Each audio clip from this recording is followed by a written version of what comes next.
अमेरिकेच्या government efficiency विभाग म्हणजेच DOGE दावा केला आहे की भारतातील मतदार सहभागावर प्रभाव टाकण्यासाठी असलेला $21 मिलियन अमेरिकन निधी रद्द करण्यात आला आहे। हा दावा पंतप्रधान नरेंद्र मोदी यांचे सल्लागार संजीव सान्याल यांच्या लक्षात आला असून त्यांनी USAID ला मानव इतिहासातील सर्वात मोठा घोटाळा असे म्हटले आहे।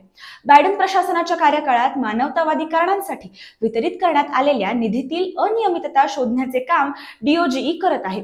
त्या अंतर्गत विविध देशांसाठी मंजूर करण्यात आलेले निधी रद्द करण्यात आल्याचे घोषित करण्यात आले।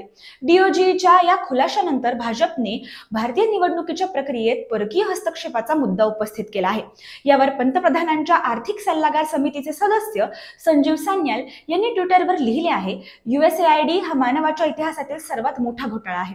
त्यांनी पुढे असेही म्हटले की भारताच्या मतदार सहभागासाठी $21 मिलियन, बांगलादेशात राजकीय परिस्थिती मजबूत करण्यासाठी $29 मिलियन आणि नेपाळातील आर्थिक संघराज्यवादासाठी $20 मिलियन अखेर कोणाला मिळाले। यावर 2010-12 दरम्यान भारताचे मुख्य निवडणूक आयुक्त राहिलेले SY कुरेशी यांनी या दाव्यांना फेटाळले आहे।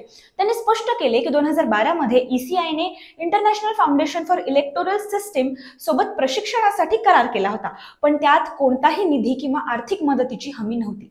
या सर्व प्रकरणानंतर भाजपच्या राष्ट्रीय प्रवक्ते अमित मालविया यांनी DOGEच्या दाव्यांनंतर काँग्रेस UPA सरकारवर निशाणा साधला आहे।